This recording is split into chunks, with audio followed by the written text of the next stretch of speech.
Representative Stewart.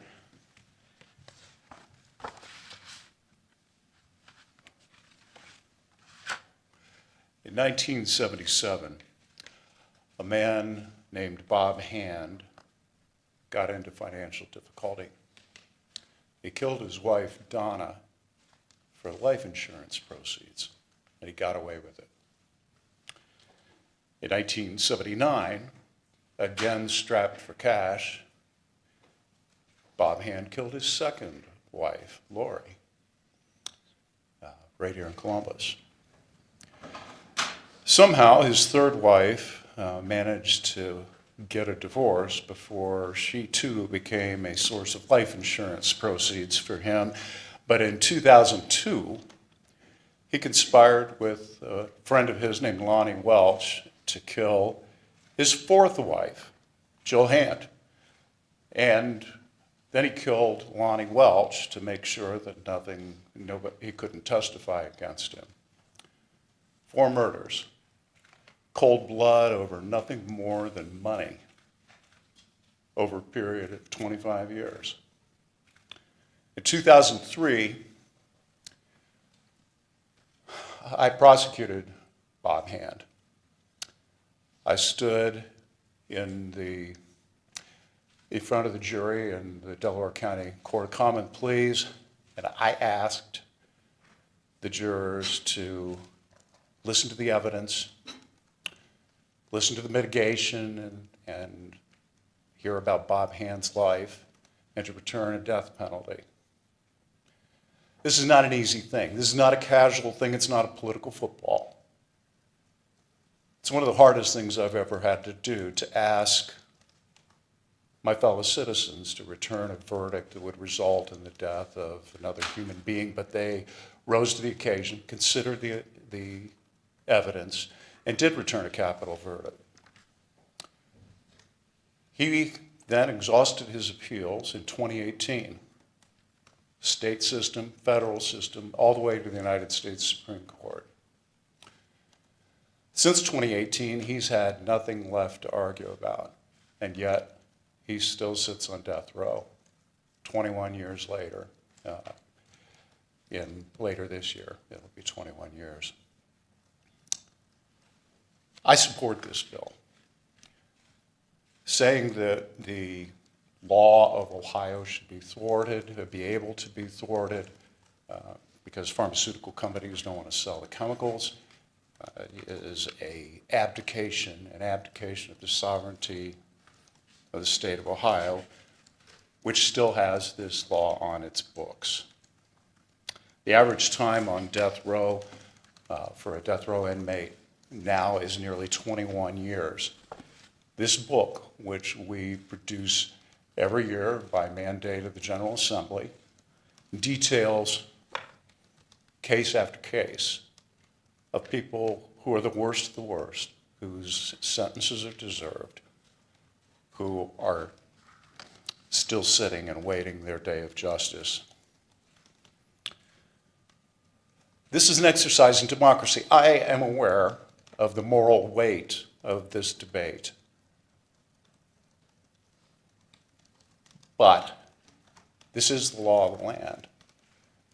If we wish to break the promises that we made to the families of all these victims over all these years, if we wish to not keep faith with the jurors that we asked to take this heavy weight on to make a judgment, then we owe it to our society and to all those that are involved to own our decision to change our minds.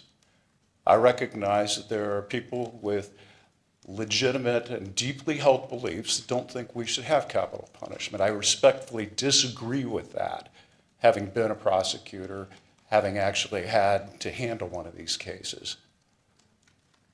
But if our democratic processes are such that we decide that we should break our promise, break faith with where we have been and what we have told society, then we at least owe it to ourselves and to everyone else including those jurors who had to look deep in their souls to render this verdict and other verdicts like it, to own it and to say we've changed our minds and to express the reasons. The status quo is unacceptable, where we're neither taking responsibility for the judgments nor taking responsibility for, if it proves that way, our preference to avoid the unpleasant nature of this debate. So my thanks to my colleagues in the legislature for bringing this forward, and I would like to turn it over to Lou Tobin from the Ohio Prosecuting Attorneys Association for his organization's input. Good morning. I am Louis Tobin. I'm the Executive Director of the Prosecuting Attorneys Association. I also want to make sure that I recognize Champaign County Prosecutor Kevin Talibi, who's the current president of our association. There's not a whole lot that I can add to what the bill sponsors have just said and the great speech that our Attorney General just gave for the need for this legislation. I do want to thank them, the sponsors, and the Attorney General for their advocacy on this and for their support of something that's really a difficult topic that is emotionally charged, and we're happy to have their advocacy. All of us are here today because we believe in the need to find a path to justice for the victims of these crimes. And we're here to speak for people who are no longer around to speak for themselves. We want to find a path to justice and closure for the victims' families, people who have experienced incredible amounts of delay seeking justice for their loved ones. And, you know, we want to find closure and justice for people who have experienced horrible tragedies. Prosecutors want to make sure that the death penalty is accurate, that it's fair, that defendants receive the due process that they deserve. But we want fairness for victims also. I think this legislation is a step in that direction. I think for too long in Columbus and at the State House here, the concept of fairness has been a one-way concept that's been focused on the convicted murderers who are on death row and what fairness means for them. And we do want fairness for them, but that doesn't mean that we have to exclude fairness for the victims of these crimes. We can do both. You know, I think some of the most difficult conversations that prosecutors have to have are with family members who are going through these tragic events. Anymore, the death penalty is almost solely reserved for cases where there have been multiple murders, where there have been murders of young children, and they're difficult conversations, and those conversations and the difficulties are just compounded by the undue delay that goes on, and over and over and over and over again having to explain to victims why a sentence is not being carried out. You know, one of the victims' rights that was included in the Marsy's Law constitutional amendment that was adopted in 2017 that was passed by 80% of Ohio voters is a victim's right to a case that's free from unreasonable delay and a prompt conclusion of the case. And right now it's not possible to say that we're meeting that in terms of what's going on with our death penalty in Ohio. We're failing the victims of these crimes. We have to do better for them. We have to find a way forward, and we think this legislation is the way to do that. We're happy to support the legislation, and we look forward to the debate in the legislature.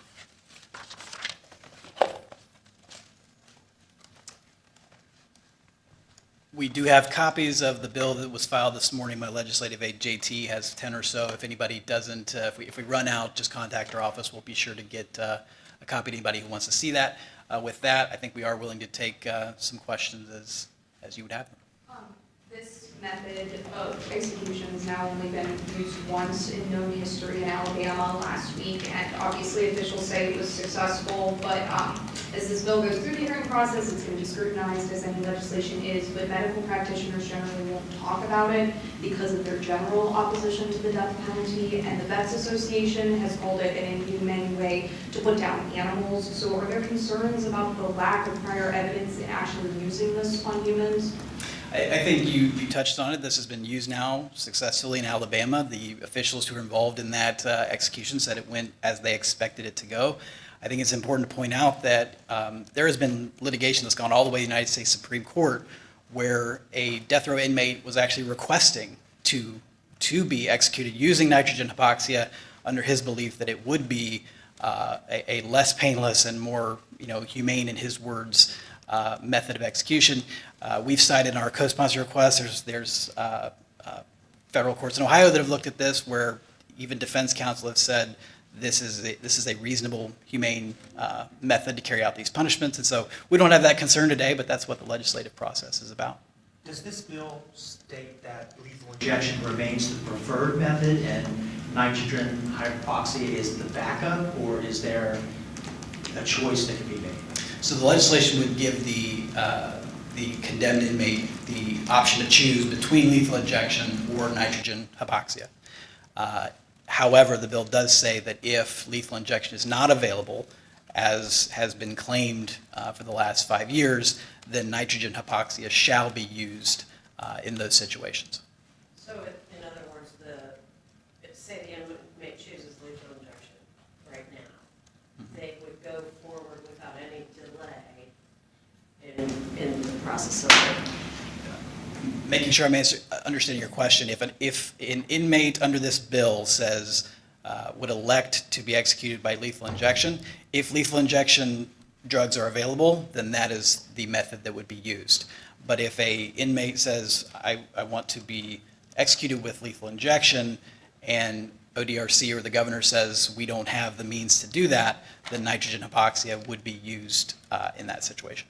Representative, you and your colleagues are almost intimating that the DeWine administration perhaps has not pushed as hard as they could to get drugs for lethal injection, thus you're forced perhaps to use this alternative. Could you comment on your thoughts about why we've had this de facto moratorium and the role of administration in actively trying to find a way around it? I look at the evidence that's in front of us. I understand what the governor has said. I've read those articles for 5 years. But Florida has been using lethal injection drugs during that entire period of time. Other states have as well, including the federal government. I think we have a reasonable question as to whether it's actually a impossibility to find those drugs if all the other states and the federal government are able to do so. But if that is really a uniquely Ohio problem, then this bill provides a solution. But the governor has, in every article that I've read, invited us to take a look at that issue. A related question with the, what is it, 5-year backlog, would this bill do anything to, compel the administration to complete a certain number of executions per year? I mean, or is now we have the means, now it's entirely up to the courts and to the administration to actually do it? This bill does not have any language that tries to compel the executive branch or any other agency to do anything. It simply says that there's another method available so that if these sentences are otherwise able to go through, they now have the means to do it. Representatives, Attorney General, all of you say that you are pro-life. How do you reckon with advocating for a new method for capital punishment? Well, I've heard this talking point before. I think it's the worst talking point on abortion and the worst talking point on capital punishment looped together. If somebody really can't fathom the difference between an unborn child that is innocent and a child murderer, I think their moral compass is pretty faulty. And so I have no problem reconciling those positions. Yeah. Something if I could. I know that many people that good people that I respect that are in the legislature on the other side of this issue cite their Christian belief for their position.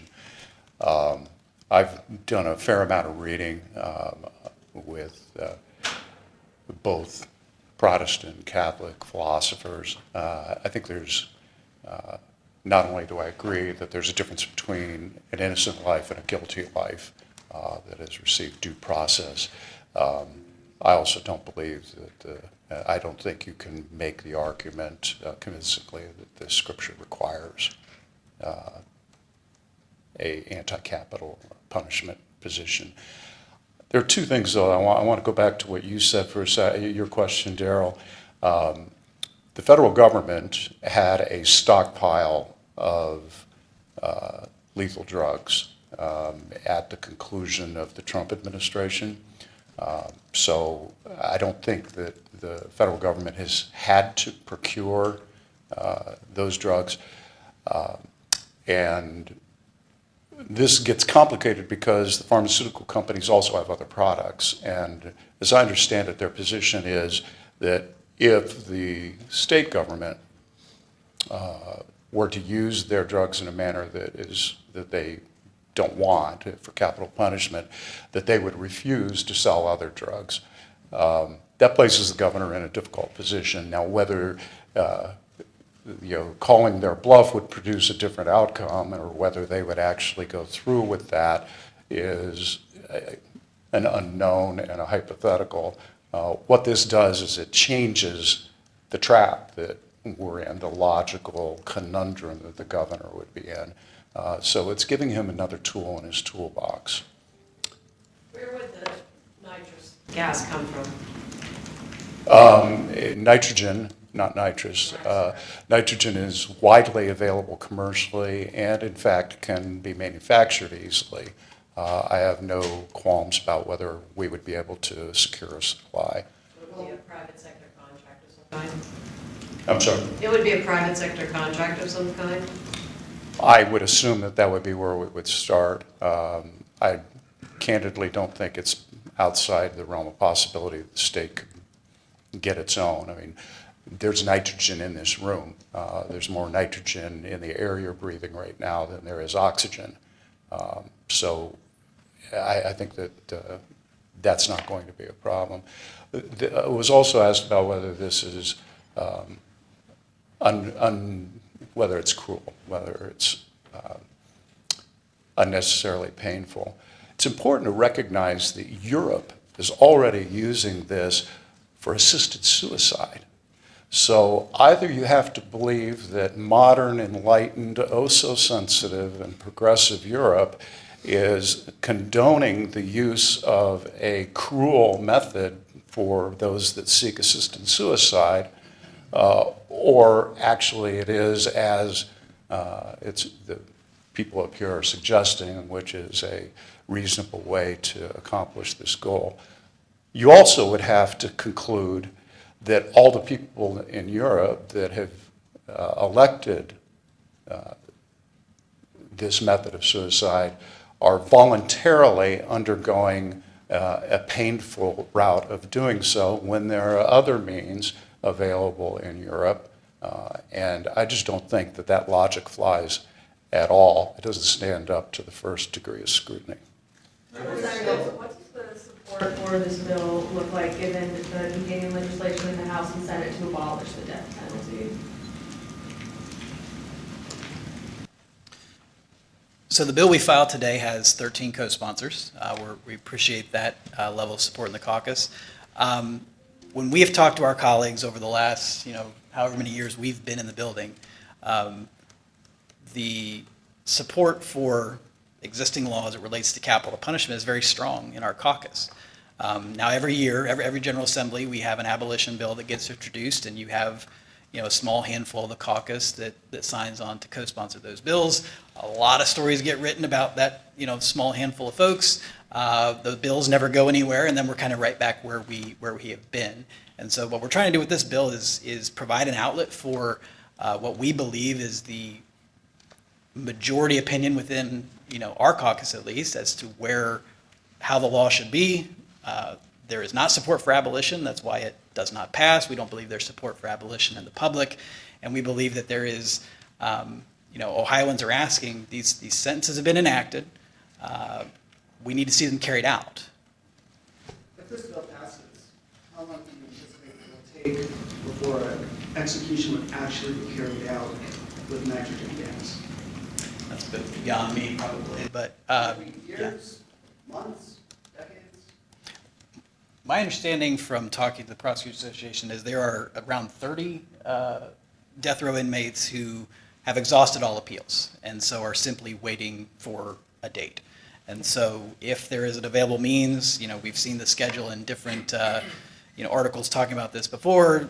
We have executions that are scheduled in this state to go forward, and so if this bill were enacted, those executions could be carried out on the normal schedule. To what extent? Moratorium, there have been other proposals of alternatives, if you most notably like fentanyl, for example. I guess why this method, why now do you think you have the, kind of support? Yeah, it's a great question. I mean, there's a lot of states that actually do allow for a wide variety of means of carrying out capital sentences.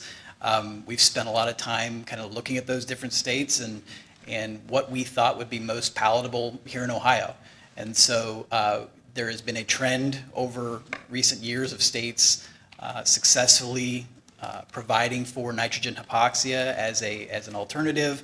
You have that existing case law where there is, we have a belief that this is a method that the Attorney General spoke to that is humane and most people would find to be reasonable.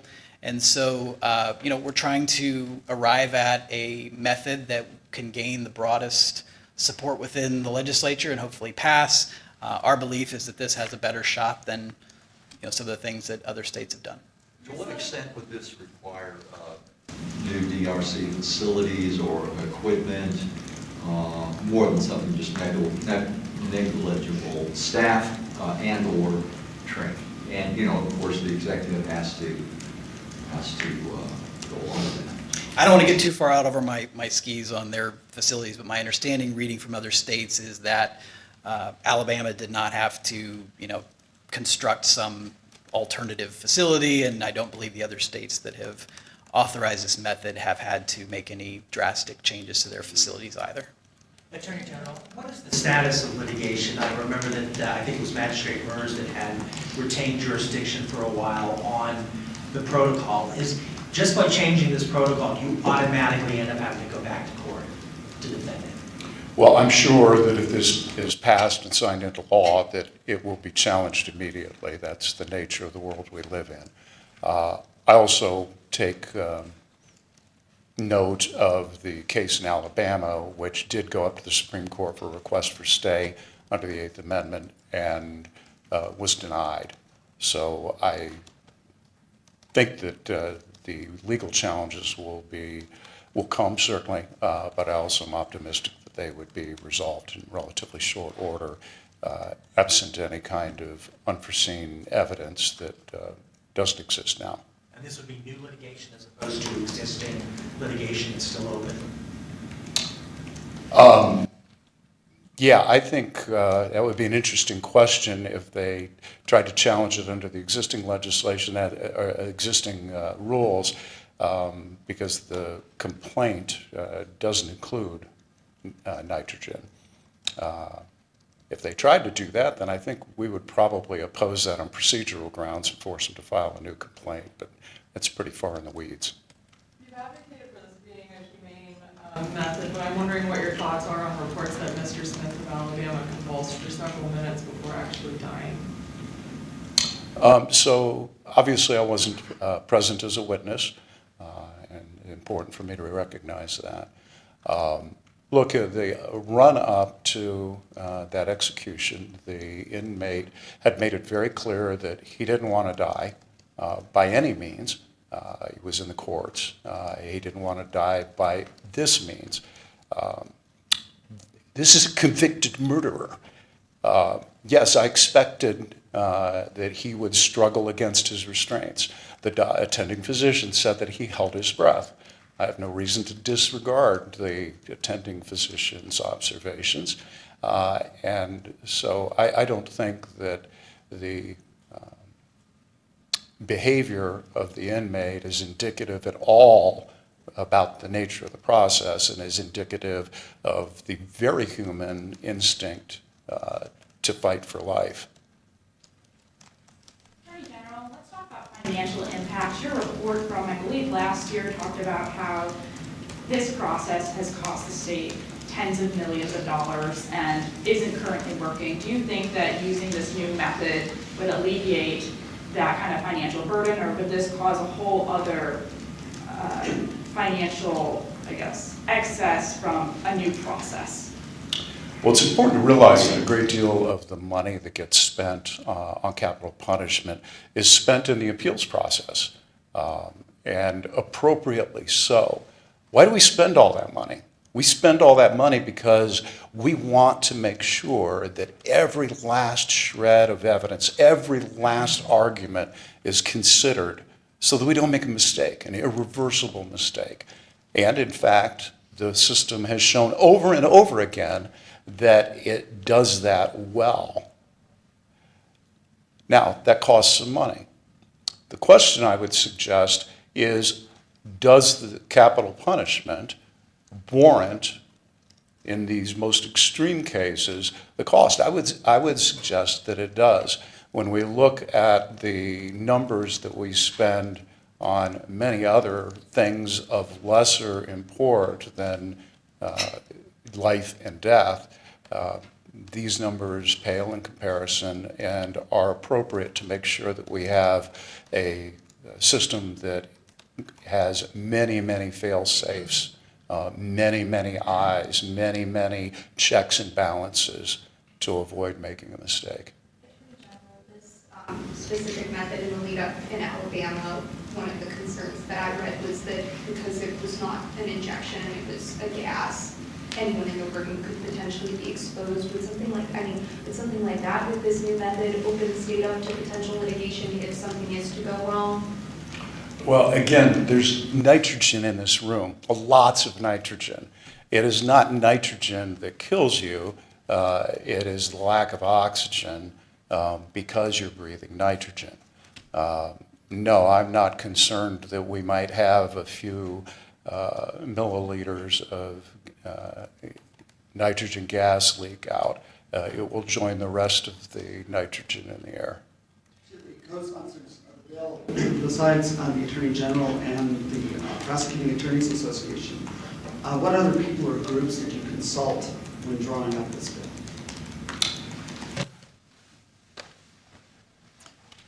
These are the two groups we worked with. Yeah, this is an idea that Representative Plummer and I have been working on for quite a while, and came to understand the Prosecutors Association, the AG's office, had similarly been kind of working alongside us, and we sort of merged all those ideas into one and came up with what we have today. Obviously, as part of this process, we expect there will be other groups that will come out in support, and no doubt some that will be opposed, but we feel very good starting out with Dave Yost and the Prosecutors Association. To the sponsors, is it your understanding that leadership regards this as maybe priority legislation for this year? Or is this kind of the beginning of a debate that's likely to take another general assembly? I think this is the beginning of a debate. I don't know what, candidly, I don't know what leadership considers to be priority legislation in February of this year. So we look at this as we've got quite a bit of time left in this General Assembly. We get this introduced now before a summer recess. Hopefully we can have an expedited process and have this move forward pretty steadily and be in a position potentially to come back, and certainly by the end of this General Assembly have this passed out of both chambers. A state Supreme Court task force several years ago recommended a number of reforms in the death penalty application process. Are you open to incorporating some of those reforms into this bill, or is this only going to be about the method? I think any bill, I've had a pretty open mind as far as if it's a reasonable reform and it's something that has the support of the relevant committee or the chamber. I've never been too precious about keeping good ideas out. However, I think task forces all over the place make recommendations that don't actually have the support of the elected legislature. And so, all ears, but we feel like this is where we want to start. A number of you mentioned victims' rights here, and not to dwell too much on the inmates. I've watched and witnessed numerous executions in my career, and there are times when the victim's family did not want this. They got up at the podium afterwards and said, "This expands our tragedy. This just makes life worse for us. One person died and now another." Do you believe that the death penalty should be optional for families like that don't want it? Yes, I think victims' families are an important part of this consideration, but they're not the only consideration. I think society at large, protection of society at large, making sure that our justice system has punishments that fit the crimes that are committed. It's a component, but it's not the only component. And so certainly there are instances where I think, a jury and, the prosecutor and I think society at large would say that capital punishment is warranted in this heinous situation, regardless of what, one particular family member may wish. Attorney General, you made reference a couple minutes ago about all the expense is worth it on the appeals, and you said the process works well. And you mentioned the black book that you released last year, of course. No one in Ohio has been executed and then later found to be innocent. Key fact. On the other hand, we've had, I think we're double figures now of inmates on death row who have been exonerated through apologies, prosecutorial misconduct, mistakes along the way. Again, the stakes are high. That's in the larger scheme of things. That's probably certainly a minority percentage point. But does that give you pause in endorsing reinstitution of the death penalty in this state? As you point out, there is no evidence that an innocent person has been executed in Ohio. The exonerations that you mention are evidence that the system actually works as it's designed to do. I wouldn't call it well, but as it's designed to do. I'm going to quibble a little bit with the way you asked your question. Does it give me pause? Of course it gives me pause. It gave me pause trying to decide whether to ask for the death penalty in Bob Hand's case. I wrestled with that. It was hard to ask the jurors to join me in that decision. This is not something that should be taken lightly. But at the same time, there are crimes that are so heinous, that are so against basic humanity, that they deserve the ultimate punishment. I want to add one more thing that is important to this debate, that no abolitionist has ever successfully explained to me why this is not true. Take a prison guard, or a social worker, if you prefer, who works in a prison and he's got, or she has a LWOP prisoner, somebody who's already doing life without parole. He decides he's got a free ticket because there's no death penalty. So he decides to take out that social worker or that prison guard or cook or whoever it is, somebody who's innocent, who's done nothing wrong, who has family and children and grandchildren perhaps of their own.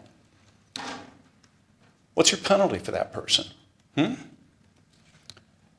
answer is you have to have death penalty at the very least in that situation. That eliminates the abolition argument because you have to have it at least for that. Now that we've established that it has to exist, we're going to discuss when should it be applied. Now, it may be that it should be applied more narrowly or with different kinds of processes than we now have. But the notion that we're going to do nothing is to consign the prison population, or the people that work in our prisons, to open season. That's a ridiculous outcome. Jennifer, could you address my victim's rights question, and specifically, is there sometimes the crime so heinous that the prosecutor should pursue the death penalty even if the victim's family doesn't want it? That is a very tough decision, and I think that out of 88 prosecutors, they would probably weigh the equities differently, 88 different ways. Speaking only for myself, I cannot imagine I would exercise my prosecutorial discretion to ask for a death penalty if the survivors of the family had forgiven the murderer and asked me not to. But I will admit that that's a fraught and difficult question, and perhaps my colleague would have a different take on it. Do you want to address that? think that's a difficult question to ask. It's impossible to answer. It's going to be dealt with on a case-by-case basis, and each of the elected prosecutors throughout 88 counties in the state of Ohio will have to go through a consultation process, both internally and also with the victims and the victim families and their survivors, and make that decision. Attorney General, have you? Can I just add one thing to this? Victims are not a monolith, obviously. Some victims are not going to want a death sentence imposed. Some might. And I'm thinking of one case in particular where it was a recent death penalty case where there were multiple murders, multiple victims. One group of family members wanted a death penalty. The other group of family members did not want a death penalty. And ultimately, the prosecutor decided, look, it's in the interest of public safety and in the interest of our community to seek a death sentence in this case because this person has committed multiple murders. They were on parole when they committed the multiple murders. This is not somebody that we can have or risk being out in society anymore. Well, you're up there, and here you go. I'll give you a chance to answer this too. I don't think Paul was in front of you. Oh, I'm sorry. No, Go ahead. that's cool. The question was that you just mentioned it. Have you thought substantively about whether the death penalty should be applied more narrowly or with different processes, and what might that look like? I mean, even as a hypothetical, have you actually thought about that? So I actually think that we've had a great deal of debate and think that the current system doesn't need a lot of tweaking, as my personal judgment. Now, that being said, this is a subject for the deliberation, not of the Attorney General, but of the General Assembly, which is to reflect the sentiments broadly of the people of Ohio. So if they were to come in and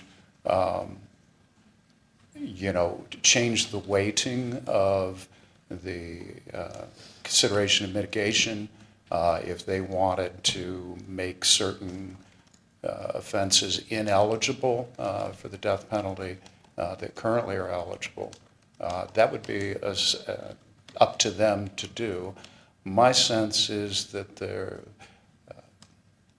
people of Ohio support a limited death penalty for the worst of the worst. And candidly, the last number of years, the discussion has been initiated and dominated by the abolition movement. The people that have argued in favor of capital punishment have largely been in a reactive mode to those that are pressing for abolition. That changes today. The arguments are going to be made for the justice of this current system. The arguments are going to be made for the righteousness of this ultimate penalty for the worst of the worst.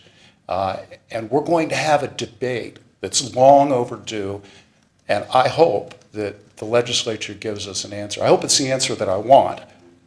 But even if the answer is abolition, we as the people of Ohio deserve a considered and direct answer to what we believe to be the right direction, and that is your charge, gentlemen. Last question. Attorney, Mike, can I get it in? I still wonder whether some people would be troubled, Attorney General, with your statement about the exonerations or evidence the system is working. It seems like that's only if you count the Ohio Innocence Project, a lot of news media groups who doggedly and through great investigations turned up evidence. I mean, I don't know how you include them in the system as far as certainly the statutory. Sure, they got new appeals and they were proclaimed innocent, got hundreds of thousands of dollars from the state, what have you. I don't know that any of those came from with all due respect, a prosecutor saying, we did blow that one, or it turned out there's a false statement or whatever. That all seemed to be from outside the system. So first of all, our system doesn't run on prosecutors. Our system runs on prosecutors and defense lawyers and appellate defense lawyers and jurors and judges and appellate judges and Supreme Court justices and an entire federal habeas process. And the Ohio Innocence Project is part of that defense mechanism. Now, if you want to argue that that ought to be publicly funded instead of, that's a separate question. But of course they're part of the system. It's an adversarial system that produces these outcomes. I also want to correct you. People use the word exoneration very loosely. In Ohio, you don't have to prove actual innocence. The law now is simply that you have to prove that there was a fault. And we've seen situations where an old conviction that was being counted as an exoneration had some kind of maybe a Brady problem. I'm not excusing that. There's no excuse for violating Brady. But that doesn't mean the person was innocent.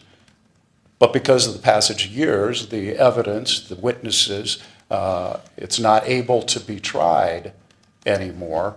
And a prosecutor has a duty not to bring a case that they believe cannot be proven beyond a reasonable doubt. So they fold their tent, not because the person was actually innocent, but because they were technically innocent. Again, I'm not diminishing the importance of any of that, but you're raising this issue of exoneration. Everything, right? It was a few years ago. Yes. Determine actual innocence. Yes. So it that used to be has actual been done in innocence. some cases at least. So I want to make sure I give Yeah, Lou an opportunity. If I could comment on this, as I said in my statement, look, prosecutors want the death penalty to be fair, they want it to be accurate, and they want defendants to receive the due process they deserve. The last thing any prosecutor wants is to convict an innocent person, let alone put an innocent person on death row.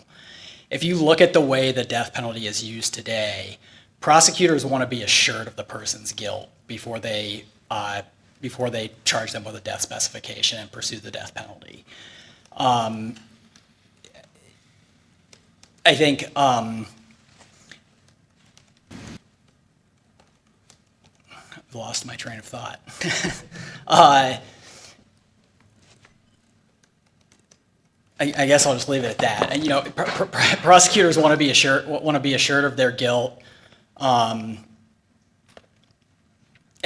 think even during, I've regained my train of thought, even during proponent testimony on the death penalty repeal legislation during the last General Assembly, former public defender Tim Young acknowledged during testimony that the death penalty today isn't about guilt or innocence, and it's not. It's about whether the mitigating factors outweigh the aggravating factors at the sentencing phase.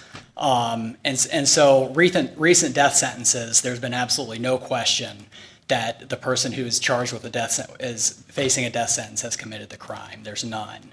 And if there are people who are currently on death row who there are questions about, there are safeguards in place, whether that's through the appellate process or whether it's through application to the governor for clemency or commutation of sentence. Tossing out an entire sentencing scheme, an entire death penalty scheme on when we're assured of the guilt of people who are being sentenced to death today is just bad public policy. Representative Stewart, how long have you been working on this bill? And had you looked at other methods of execution prior to what happened in Alabama last week? Would we be here today if things had not gone well in Alabama? We've been working on this for, I think Representative Plummer had a draft for the last year. I've been working on it sort of in the abstract. I think we had planned to introduce this regardless, but it certainly the successful use of the process in Alabama was kind of coincided with when the bill was done and felt like this was a good time to get it introduced. Thanks everybody for coming. Thank you.